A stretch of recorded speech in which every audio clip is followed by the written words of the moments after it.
सुभाष यादव ने ये बात कहा है, तो फिर मुझे लगता है इसका जवाब अब तेजस्वी यादव को बिहार की जनता को देना चाहिए। ईश्वर उनको लंबी आयु दे और वो बार बार यहाँ एनडीए की सरकारें बनती हुई देख सके। अब बिहार में लालू जी अप्रासंगिक हो गए हैं।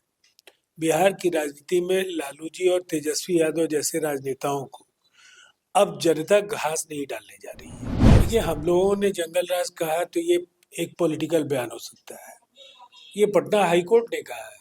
जेडीयू के राष्ट्रीय प्रवक्ता राजीव रंजन प्रसाद हमारे साथ हैं। पूर्व सांसद सुभाष यादव ने कल बयान दिया कि लालू राज में लालू यादव अपराध को संचालित करते थे। जो आरोप आप लोग लगा रहे हैं, क्या वो अब सच साबित हो रहा है?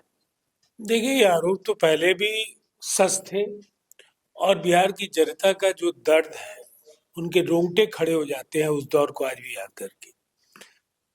सुभाष यादव ने केवल एक प्रत्यक्षदर्शी के तौर पर उस दौर के जो बुरे हालात थे, किस तरह से फिरौती के उद्देश्य से किए जा रहे अपहरण के मामले मुख्यमंत्री निवास से सुलझाए जाते थे, किस तरह से आपराधिक गिरोहों के सरगनाओं को निर्देश दिया जाता था, मध्यस्थता की जाती थी, शादी ब्याह में गाड़ियां उठवाने का भी सत्ता के शीर्ष से दिए गए निर्देश के आधार पर ऐसा होता था। ये आरोप सुभाष यादव ने लगाया। और सुभाष यादव और साधु यादव तो लालू जी के दोनों साले हैं। उस दौर के हर कहानी के साथ इन लोगों का रिश्ता जुड़ा हुआ है। अगर सुभाष यादव ने ये बात कहा है, तो फिर मुझे लगता है इसका जवाब अब तेजस्वी यादव को बिहार की जनता को देना चाहिए। और मुझे नहीं लगता केवल जवाब काफी होगा। ये एक तरह से चश्मदीद गवाह के तौर पर दिया गया बयान है, इसीलिए उन्हें माफी मांगनी चाहिए और प्रायश्चित करना चाहिए। आप लोग के साथ सुभाष यादव का फिलहाल कोई संपर्क है? जैसा कि उनका भाई साधु यादव कह रहे हैं कि उनको कुछ पाने के लिए चुनाव में इस प्रकार को बयान दे रहे हैं, तो पाने के लिए मतलब एनडीए के समर्थन में बयान दे रहे हैं? नहीं, एनडीए से दूर दूर तक उनका कोई रिश्ता नहीं है। और आरोप जो उन्होंने लगाए हैं,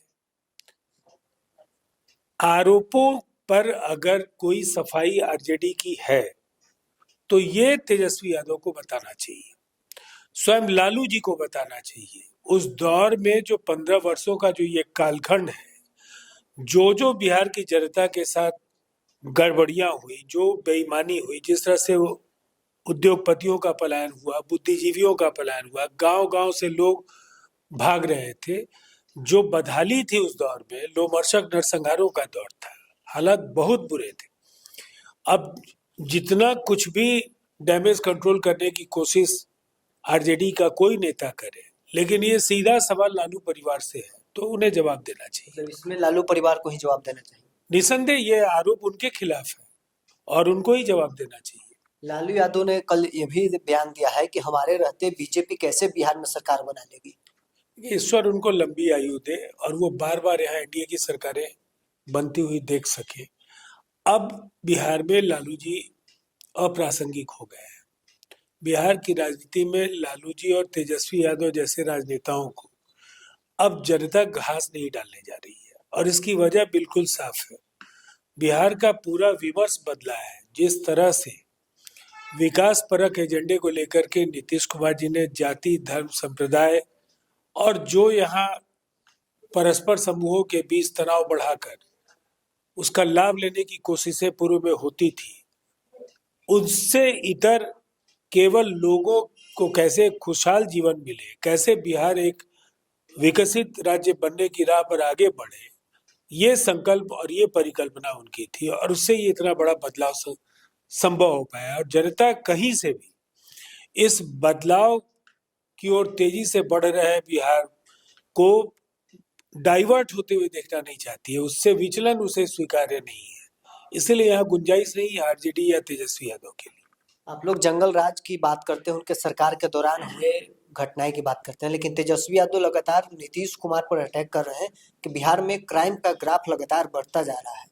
देखिए, हम लोगों ने जंगल राज कहा तो ये एक पॉलिटिकल बयान हो सकता है। ये पटना हाईकोर्ट ने कहा है, ये हम लोग नहीं कह रहे हैं, ये पटना हाईकोर्ट ने कहा है।